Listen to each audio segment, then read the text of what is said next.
शहीद भगत सिंह अमृत सरोवर भी लोगों को काफी आकर्षित कर रहा है। यहाँ की निवारी ग्राम पंचायत में बना ये सरोवर 4 एकड़ में फैला हुआ है।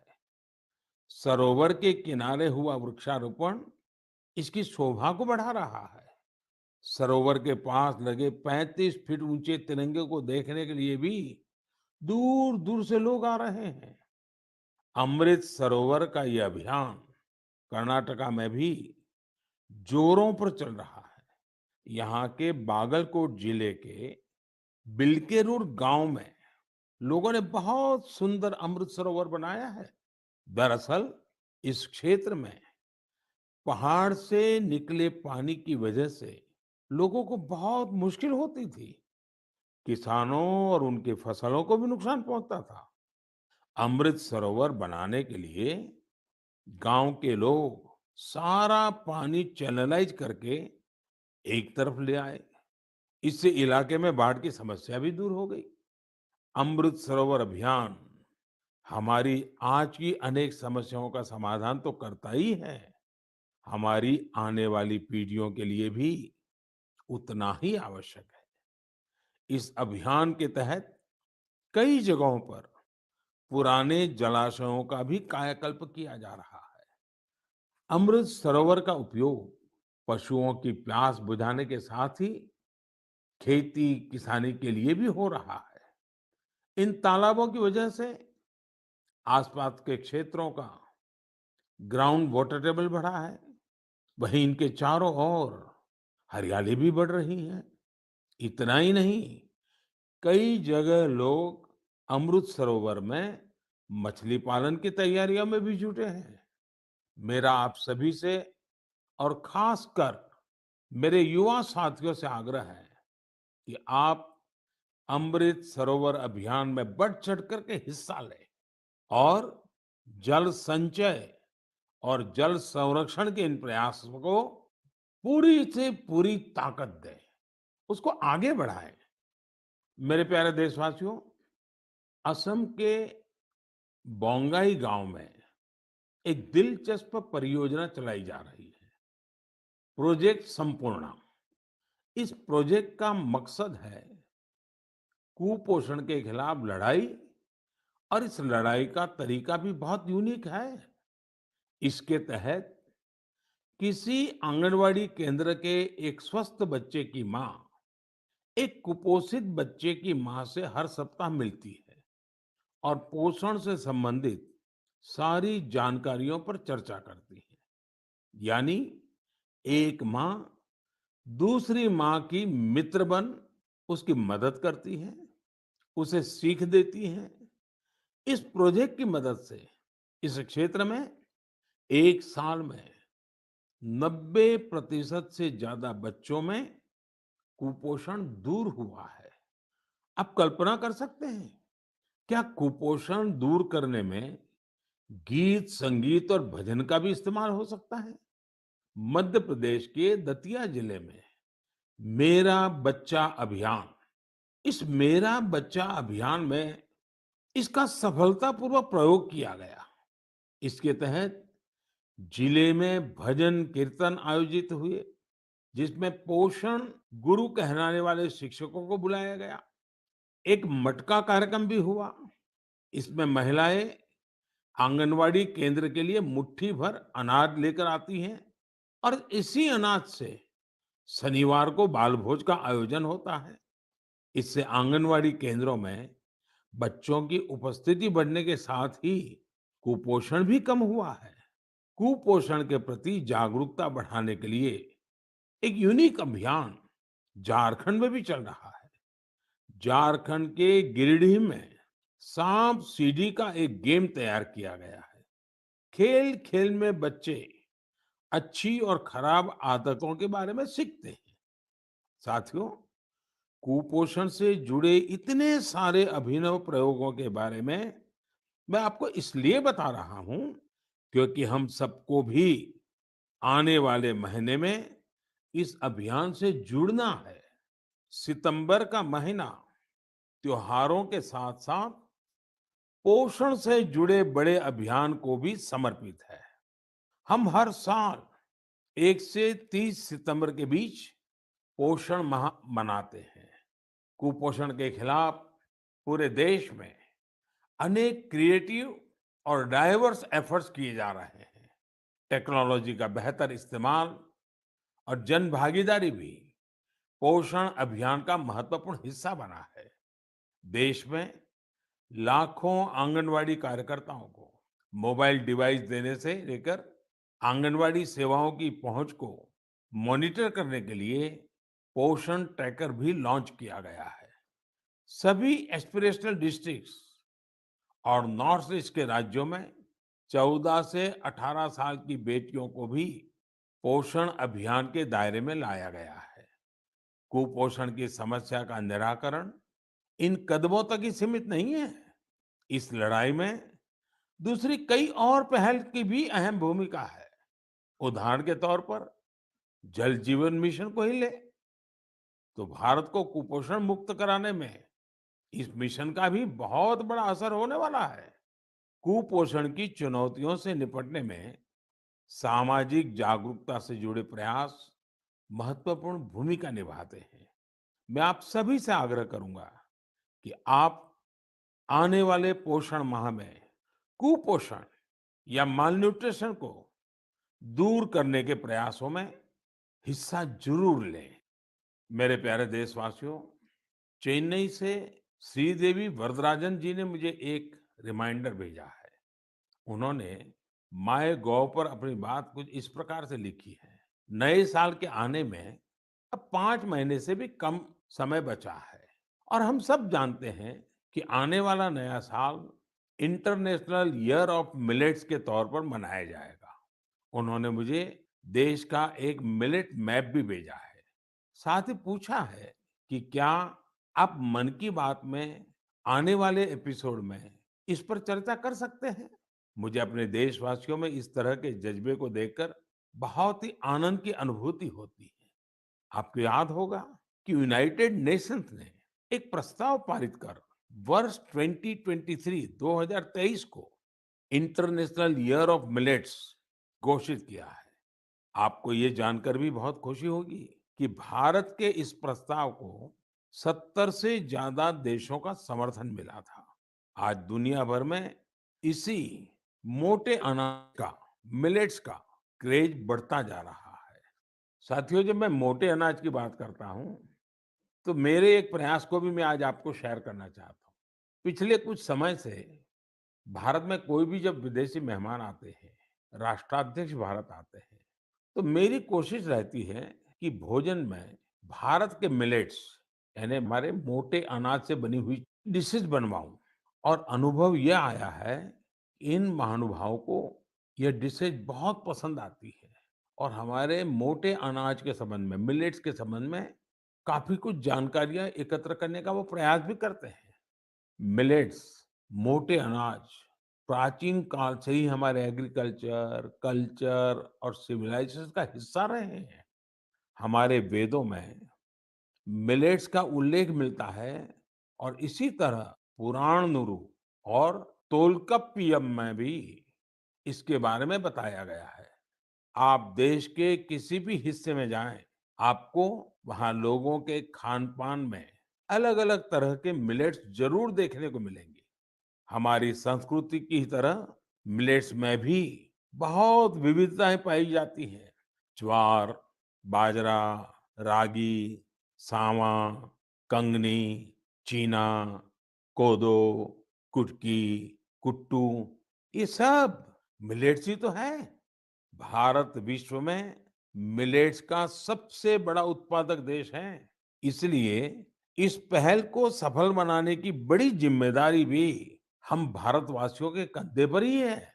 हम सबको मिलकर इसे जन आंदोलन बनाना है और देश के लोगों में मिलेट्स के प्रति जागरूकता भी बढ़ानी है। और साथियों, आप तो भली भांति जानते हैं, मिलेट्स किसानों के लिए भी फायदेमंद है और वो भी खास करके छोटे किसानों को। दरअसल बहुत ही कम समय में फसल तैयार हो जाती है और इसमें ज्यादा पानी की आवश्यकता भी नहीं होती है। हमारे छोटे किसानों के लिए तो मिलेट्स विशेष रूप से लाभकारी है। मिलेट्स के भूसे को बेहतरीन चारा भी माना जाता है। आजकल युवा पीढ़ी हेल्दी लिविंग और ईटिंग को लेकर बहुत फोकस है। इस हिसाब से भी देखें तो मिलेट्स में भरपूर प्रोटीन, फाइबर और मिनरल्स मौजूद होते हैं। कई लोग तो इसे सुपर फूड भी बोलते हैं। मिलेट से एक नहीं, अनेक लाभ है। ओबेसिटी को कम करने के साथ ही डायबिटीज, हाइपरटेंशन और हार्ट रिलेटेड डिसीज के खतरे को भी कम करते हैं। इसके साथ ही ये पेट और लीवर की बीमारियों से बचाव में भी मददगार है। थोड़ी देर पहले ही हमने कुपोषण के बारे में बात की है। कुपोषण से लड़ने में भी मिलेट्स काफी लाभदायक है, क्योंकि ये प्रोटीन के साथ साथ एनर्जी से भी भरे होते हैं। देश में आज मिलेट्स को बढ़ावा देने के लिए काफी कुछ किया जा रहा है। इससे जुड़ी रिसर्च और इनोवेशन पर फोकस करने के साथ ही एफपीओस को प्रोत्साहित किया जा रहा है, ताकि उत्पादन बढ़ाया जा सके। मेरा अपने किसान भाई बहनों से यही आग्रह है कि मिलेट्स यानी मोटे अनाज को अधिक से अधिक अपनाएं और इसका फायदा उठाएं। मुझे देखकर काफी अच्छा लगता है कि आज कई ऐसे स्टार्टअप्स उभर रहे हैं जो मिलेट्स पर काम कर रहे हैं। इनमें से कुछ मिलेट कुकीज बना रहे हैं, तो कुछ मिलेट पैनकेक्स और डोसा भी बना रहे हैं। वहीं कुछ ऐसे हैं जो मिलेट एनर्जी बार्स और मिलेट ब्रेकफास्ट तैयार कर रहे हैं। मैं इस क्षेत्र में काम करने वाले सभी लोगों को बहुत बहुत शुभकामनाएं देता हूँ। त्योहारों के इस मौसम में हम लोग अधिकतर पकवानों में भी मिलेट्स का उपयोग करते हैं। आप अपने घरों में बने ऐसे पकवानों की तस्वीरें सोशल मीडिया पर जरूर शेयर करें, ताकि लोगों के बीच मिलेट्स को लेकर जागरूकता बढ़ाने में मदद मिले। मेरे प्यारे देशवासियों, अभी कुछ दिन पहले मैंने अरुणाचल प्रदेश के सियांग जिले में जोरसिंग गांव की एक खबर देखी। ये खबर एक ऐसे बदलाव के बारे में थी जिसका इंतजार इस गांव के लोगों को कई वर्षों से था। दरअसल जोरसिंग गांव में इसी महीने स्वतंत्रता दिवस के दिन से 4G इंटरनेट की सेवाएं शुरू हो गई हैं। जैसे पहले कभी गांव में बिजली पहुंचने पर लोग खुश होते थे, अब नए भारत में वैसी ही खुशी 4G पहुंचने पर होती है। अरुणाचल और नॉर्थ ईस्ट के दूर सुदूर इलाकों में 4G के तौर पर एक नया सूर्योदय हुआ है। इंटरनेट कनेक्टिविटी एक नया सवेरा लेकर आई है। जो सुविधाएं कभी सिर्फ बड़े शहरों में होती थी, वो डिजिटल इंडिया ने गांव-गांव में पहुंचा दी है। इस वजह से देश में नए डिजिटल एंटरप्रेन्योर पैदा हो रहे हैं। राजस्थान के अजमेर जिले के सेठा सिंह रावत जी दर्जी ऑनलाइन ई स्टोर चलाते हैं। आप सोचेंगे ये क्या काम हुआ? दर्जी ऑनलाइन, दरअसल सेठा सिंह रावत कोविड के पहले टेलरिंग का काम करते थे। कोविड आया तो रावत जी ने इस चुनौती को मुश्किल नहीं बल्कि अवसर के रूप में लिया। उन्होंने कॉमन सर्विस सेंटर यानी सीएससी ई स्टोर ज्वाइन किया और ऑनलाइन कामकाज शुरू किया। उन्होंने देखा कि ग्राहक बड़ी संख्या में मास्क का ऑर्डर दे रहे हैं। उन्होंने कुछ महिलाओं को काम पर रखा और मास्क बनवाने लगे। इसके बाद उन्होंने दर्जी ऑनलाइन नाम से अपना ऑनलाइन स्टोर शुरू कर दिया, जिसमें और भी कई तरह से कपड़े वो बनाकर बेचने लगे। आज डिजिटल इंडिया की ताकत से सेठा सिंह जी का काम इतना बढ़ चुका है कि अब उन्हें पूरे देश से ऑर्डर मिलते हैं। सैकड़ों महिलाओं को उन्होंने अपने यहाँ रोजगार दे रखा है। डिजिटल इंडिया ने यूपी के उन्नाव में रहने वाले ओम प्रकाश सिंह जी को भी डिजिटल एंटरप्रेन्योर बना दिया है। उन्होंने अपने गांव में 1000 से ज्यादा ब्रॉडबैंड कनेक्शन स्थापित किए हैं। ओम प्रकाश जी ने अपने कॉमन सर्विस सेंटर के आसपास निशुल्क वाईफाई जोन का भी निर्माण किया है, जिससे जरूरतमंद लोगों की बहुत मदद हो रही है। ओम प्रकाश जी का काम अब इतना बढ़ गया है कि उन्होंने 20 से ज्यादा लोगों को नौकरी पर रख लिया है। ये लोग गांवों के स्कूल, अस्पताल, तहसील ऑफिस और आंगनवाड़ी केंद्रों तक ब्रॉडबैंड कनेक्शन पहुंचा रहे हैं और इससे रोजगार भी प्राप्त कर रहे हैं। कॉमन सर्विस सेंटर की तरह ही गवर्नमेंट ई मार्केट प्लेस यानी जेम पोर्टल पर भी ऐसी कितनी सक्सेस स्टोरी देखने को मिल रही है। साथियों, मुझे गांवों से ऐसे कितने ही संदेश मिलते हैं जो इंटरनेट की वजह से आए बदलावों को मुझसे साझा करते हैं। इंटरनेट ने हमारे युवा साथियों की पढ़ाई और सीखने के तरीकों को ही बदल दिया है। जैसे कि यूपी की गुड़िया सी जब उन्नाव के अमोइया गांव में अपनी ससुराल आई तो उन्हें अपनी पढ़ाई की चिंता हुई, लेकिन भारत नेट ने उनकी इस चिंता का समाधान कर दिया। गुड़िया ने इंटरनेट के जरिए अपनी पढ़ाई को आगे बढ़ाया और अपना ग्रेजुएशन भी पूरा किया। गांव गांव में ऐसे कितने ही जीवन डिजिटल इंडिया अभियान से नई शक्ति पा रहे हैं। आप मुझे गांवों के डिजिटल एंटरप्रेन्योर के बारे में ज्यादा से ज्यादा लिख करके भेजें और उनकी सक्सेस स्टोरीज को सोशल मीडिया पर भी जरूर साझा करें। मेरे प्यारे देशवासियों, कुछ समय पहले मुझे हिमाचल प्रदेश से मन की बात के एक श्रोता रमेश जी का पत्र मिला। रमेश जी ने अपने पत्र में पहाड़ों की कई खूबियों का जिक्र किया है। उन्होंने लिखा कि पहाड़ों पर बस्तियां भले ही दूर दूर बसती हो, लेकिन लोगों के दिल एक दूसरे के बहुत नजदीक होते हैं। वाकई पहाड़ों पर रहने वाले लोगों के जीवन से हम बहुत कुछ सीख सकते हैं। पहाड़ों की जीवन शैली और संस्कृति से हमें पहला पाठ तो यही मिलता है कि हम परिस्थितियों के दबाव में न आए तो आसानी से उन पर विजय भी प्राप्त कर सकते हैं। और दूसरा, हम कैसे स्थानीय संसाधनों से आत्मनिर्भर बन सकते हैं।